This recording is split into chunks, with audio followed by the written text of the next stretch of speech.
அன்பான சகோதர சகோதரிகளே, இன்று இரவு நேர தேவனுடைய வார்த்தை எஸ்தர் 9ஆம் அதிகாரம் 1ஆம் வசனம். தங்கள் பகையரை மேற்கொள்ளும்படிக்கு காரியம் மாறுதலாய் முடிந்தது.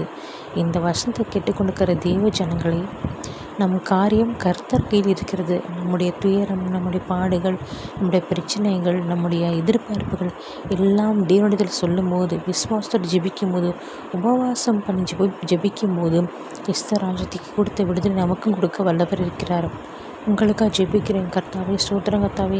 ஆண்டவரே, யாருடைய காரியெல்லாம் தகப்பனே சப்பா ஸ்தோத்திரம் கர்த்தாவே எதிர்பார்ப்போடு இருக்கிறாங்களோ தகப்பனே, எத்தனையோ பகைஞர்கள், எத்தனையோ ஆண்டவரே ஸ்தோத்திரம் கர்த்தாவே அந்தகார வல்லமைகள் எங்களை மேற்கொள்ள வரும்போது, நீர் தகப்பனே எங்களுக்காக எதிர்த்து நின்று எங்களுக்காக யுத்தம் செய்ய வல்லவர் இருக்கிறீர் தகப்பனே.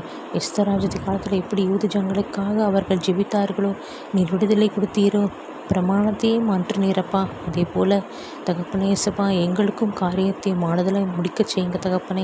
எங்கள் பகைஞர்கள் எங்களை மேற்கொள்ளாதபடிக்கு நாங்கள் அடிமைத்தனத்தின் தகப்பனே ஒரு பெரிய விடுதலை கிடைக்க செய்யுங்க தகப்பனே இயேசுப்பா. சோத்திரம் கர்த்தாவே, உடைய ரகசிய வருகை இப்போ எங்கள் சபை, எங்கள் பிள்ளைகள், எங்கள் குடும்பங்கள் யாவும் எடுத்துக்கொள்ளப்பட எங்கள் கிருபை தாங்க ராஜா ஏசப்பா. சோத்திரம் கர்த்தாவே இயேசுவே, நீ விரும்புகிற கிருபையை, அன்பை, சமாதானத்தை, பரிசுத்தத்தை, கீழ்ப்படுதலை தந்து ஆசீர்வதிங்க ராஜா.